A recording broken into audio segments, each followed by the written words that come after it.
Hi everyone, my name is Zaisha Nadler. I am the Violence Prevention Education and Outreach Coordinator at the Title IX office here at SUNY Plattsburgh. My job is to oversee different educational opportunities as well as our involvement opportunities in the office. And one thing that we've been working really hard to do over this past semester, especially with everything COVID, is to connect you all with more resources that are available to you local in the community, especially for those who may have been accused or respondents of sexual or interpersonal violence, as well as those who are survivors, victims, or have experienced in some way, in some degree, violence in any way. So one thing that we've done this semester now is we've brought together to you different entities and organizations in the community. So maybe a familiar face, and I am going to let them introduce themselves and their program. And they're going to speak a little bit about the Responsible Males program that happens locally in the community. Hopefully it gets you excited. We really want you to feel as though you can be involved and learn a little bit more about career opportunities even within the field that we live in. So thank you to my guest, Nathan. And Nathan, I'm just gonna allow you to introduce yourself. All right, thank you so much, Zaisha. Hi everyone, I am Nathan Niles. I am the Sexual Assault Prevention Educator for Clinton, Franklin, and Essex Counties through Sexual Assault Services, which is affiliated with Planned Parenthood of the North Country. I go by, my pronouns are he, him, his. And essentially what I do is I go across the communities in the North Country, and I go into schools and across the communities to educate about sexual violence prevention. So some of the programs are healthy relationship, consent, bystander prevention. Primarily I focus with elementary students and school-based children, so from pre-K to 12th grade. But my other spare time, I do a lot of community programs and groups. And one of the groups that I focus on is the Responsible Male program. So essentially what the Responsible Male program is, it was actually originated and started through Clinton County Probation. So it's an actually 8-week program for young adult men who have charges of usually sexual misconduct, endangering the welfare of a child.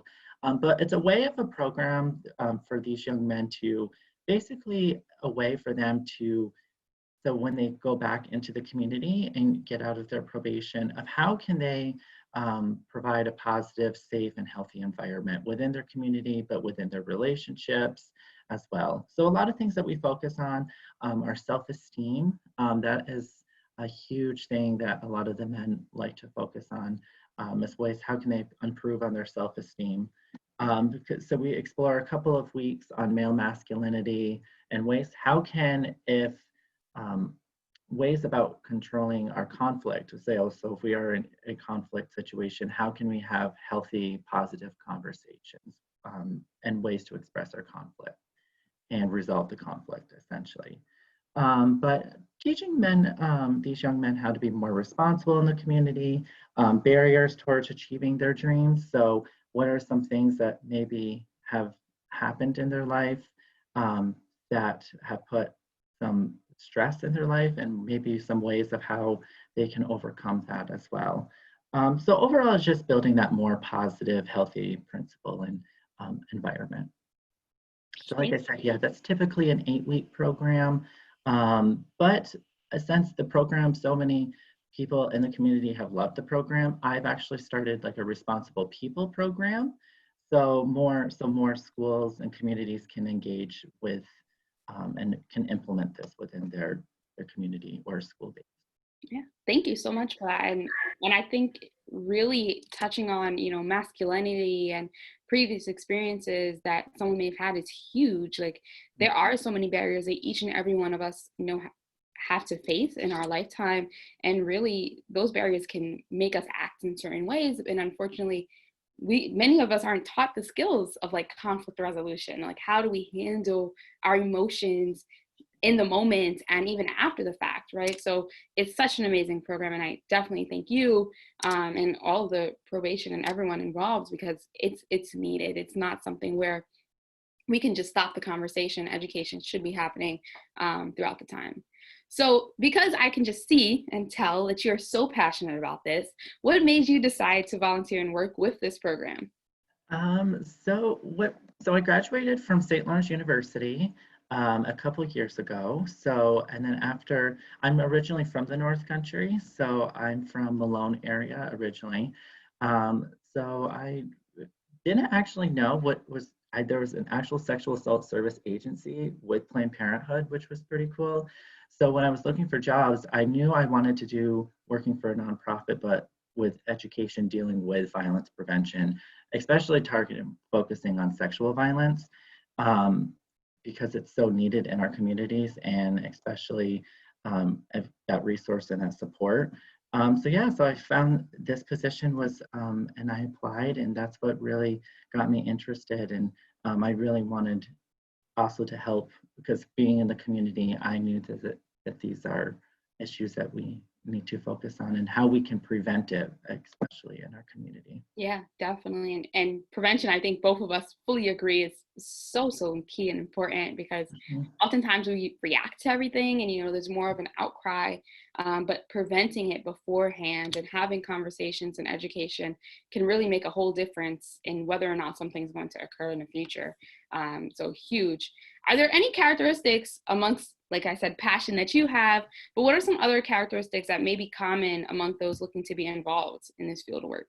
Yeah, I definitely think going in with an open mind. So going in, because and having self-awareness is really, really key, especially working with victims and survivors of sexual violence, but people who also, for just in general, everyone, of how we can help prevent sexual violence, because everyone comes in with a different experience, and that's something that we have to be mindful about. So I think definitely self-awareness and being open-minded.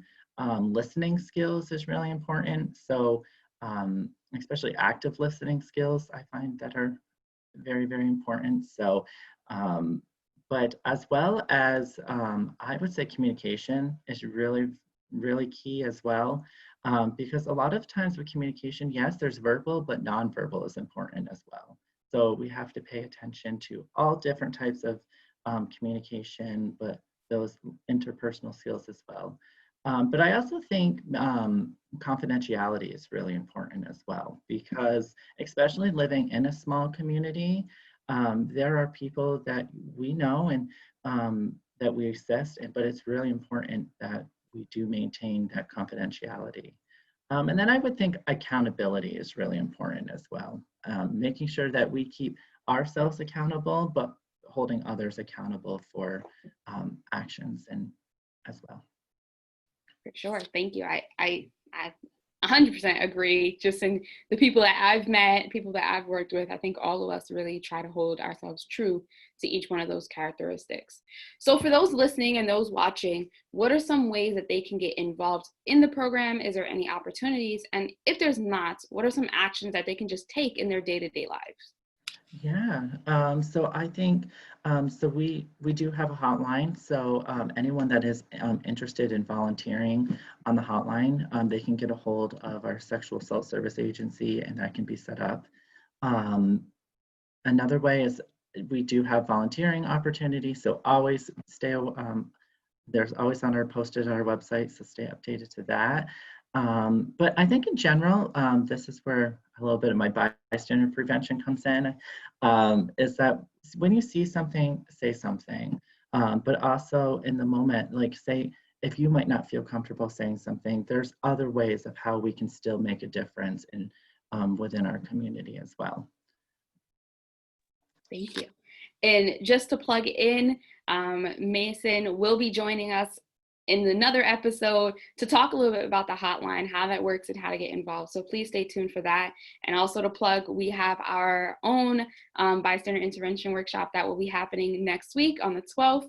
So again, stay tuned to our Instagram account so that you have the Zoom link to be able to join us there. And my final question, so is there any advice or any final thoughts or anything going on your end that you would care to share with the rest of us? Yeah, so I think, again, just always go in with an open mind and that self-awareness is really key, especially with everything that is going on in our moment as well. So I think that's really important. But yeah, so I just want to thank you for this opportunity. And if anyone does have any questions, please feel free to reach out. And I really, again, thank you so much for having me. It has been my pleasure indeed. So again, everyone, just round of applause for Nathan.